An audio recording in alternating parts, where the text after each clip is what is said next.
Good morning. It is Tuesday the 27th of December and I'm in Towngate, the old centre of Guiseley. Here are the village stocks, not currently in use. They were recreated in 1935. However, the reason we're here is not because of the village stocks, not because of the cross and war memorial, not even because of the angel, although that gives us a big clue. We're here because there is a stable. This Christmas you will have heard again the story of the birth of Jesus, and we all know that Jesus was born in a stable because there was no room at the inn. Or was he? Some Bible scholars suggest that there's a better way to understand the Christmas story.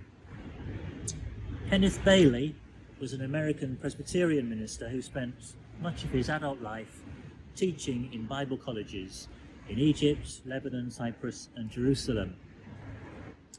He wrote an influential book called Jesus Through Middle Eastern Eyes, arguing that us Western Christians won't really understand Jesus and his teaching unless we make the effort to understand the world in which Jesus lived, i.e. first century Palestine.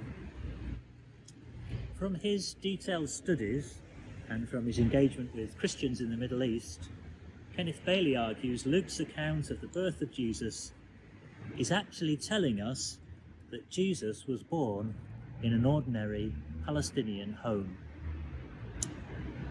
In those days, most people, apart from the few wealthy people, lived in a one-room house, with the main area for the family to live, cook, eat and sleep. And under the same roof there'd be a separated space for them to bring in a few animals for safety at night, a cow, donkey, whatever. Some houses would have a second room, either adjoining or above, which would be a guest room, because hospitality was a vital part of the culture. Later on in his Gospel, Luke recounts Jesus' parable of the Good Samaritan, which features an inn. The Samaritan takes the injured man to the inn and pays for his stay. But the Greek word used there for inn is different from the word used in the Christmas story. Kenneth Bailey argues that Luke is telling us that when Mary and Joseph arrived in Bethlehem, there was no guest room available for them. And so a family welcomed them into the heart of their home. And Jesus was born at night, along with the animals, and laid in a manger. And in case you're thinking that Kenneth Bailey's ideas sound a bit crackpot, I need to point out that the latest translations of Luke chapter 2 verse 7 in both the NIV and the New RSV no longer say no place for them in the inn, but instead have there was no place in the guest room. Kenneth Bailey says that through Middle Eastern eyes, it would have been unthinkable for the people of Bethlehem to turn away Mary and Joseph.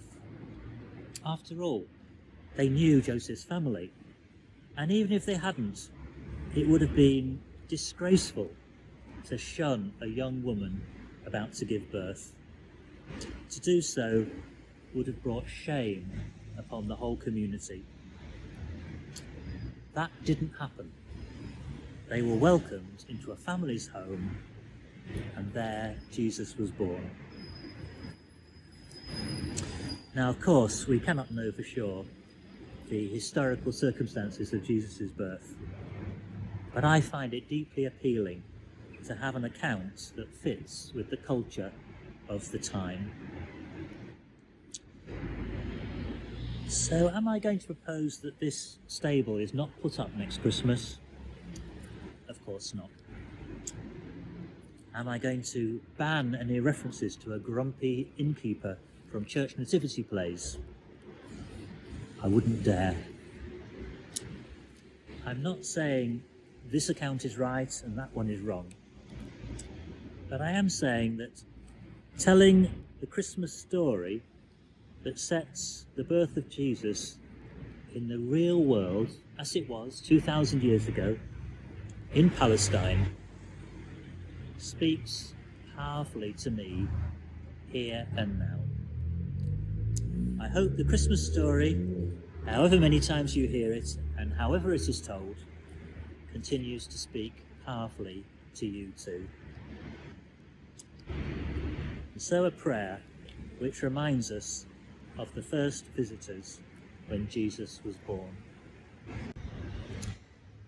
Blessed art thou, O Christmas Christ, that thy cradle was so low that shepherds, poorest and simplest of earthly folk, could yet kneel beside it and look level-eyed into the face of God. This Christmas season, may we too catch a glimpse of the Christ child. Amen.